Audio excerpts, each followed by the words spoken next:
मी आता बेसन पिठलं करणार आहे. महाराष्ट्राचं फेमस आहे भाकरी पिठलं. ते आता करणार आहे मी. त्यासाठी बघा बेसन घेतलं आता हे कालून घेणार आहे पाणी टाकून. असं पाणी टाकून याला कालून घ्यायचं आणि नंतर मी याच्यात हळद आणि मीठ टाकणार आहे. कालून घेऊन हे असं व्यवस्थित गुठळ्याने होणार असं व्यवस्थित असं कालून घेणार आहे आणि मग याचं छान पिठलं करणार आहे. खूप छान लागते भाकरीसंग भातासंग कशासोबत पण छान लागतो. आपल्या महाराष्ट्राचा तर फेमस पदार्थ आहे हा भाकरी आणि पिठलं. पण मी चपात्या आणि पिठलं करणार आहे. हे असं बेसन काढून घेतलं आहे. आता आपण वरून पाणी नाही टाकणार आहे. याच्यातच मी मीठ टाकून घेणार आहे आणि हळद टाकून घेणार आहे. थोडीशी टाकून घेणार आहे नॉर्मल.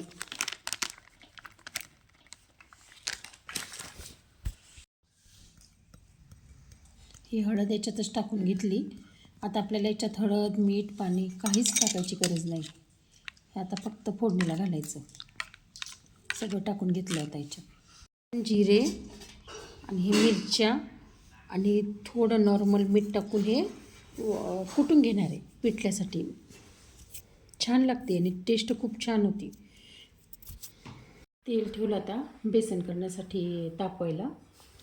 चांगलं तापलं. आता मोहरी टाकणार आहे त्याच्यातच. हे बघा किती कडकडलं आहे.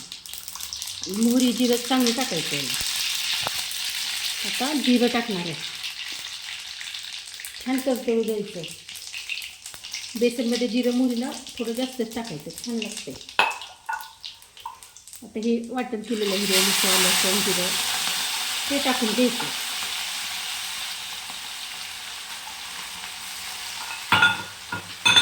आता ते झालं की कांदा परतून घ्यायचा. याच्यामध्ये कांदा टाकून घ्यायचा.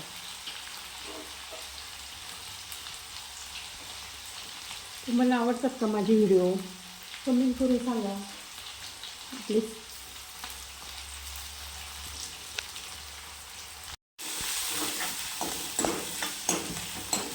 असं छान परतून घ्यायचा कांदा. मग आपण त्याच्यात बेसन टाकणार आहे.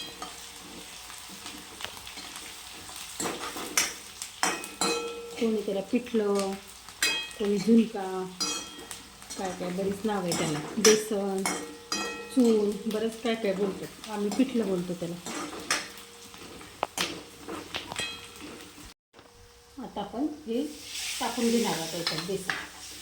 आता याच्यात पाणी वगैरे टाकायची काहीच गरज नाही आहे. फक्त एवढं धुवून तेवढंच टाकणार आहे. किती छान पटकन शिजत पण आलं आहे. खूप वेळ नाही लागत पिठल्याला. पटकन आहे का किती घट्ट होत आलं आहे. छान झालं. अजून थोडं 5-10 मिनटात शिजून जातं ते. पटकन शिजते लगे.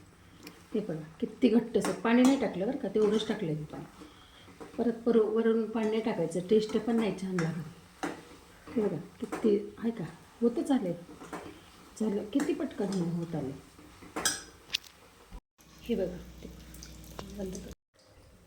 हे बघा किती छान पिठलं शिजलं आपलं आहे का. खूप मस्त झालं पिठलं. छान झालं एकदम. तुम्हाला आवडलं का नाही ते पण मला कमेंट करून सांगा. पिठलं चपाती आणि तोंडी लावायला कांदा. पिठलं कांदा आणि चपात्या किती छान आहे. मस्त झालं एकदम.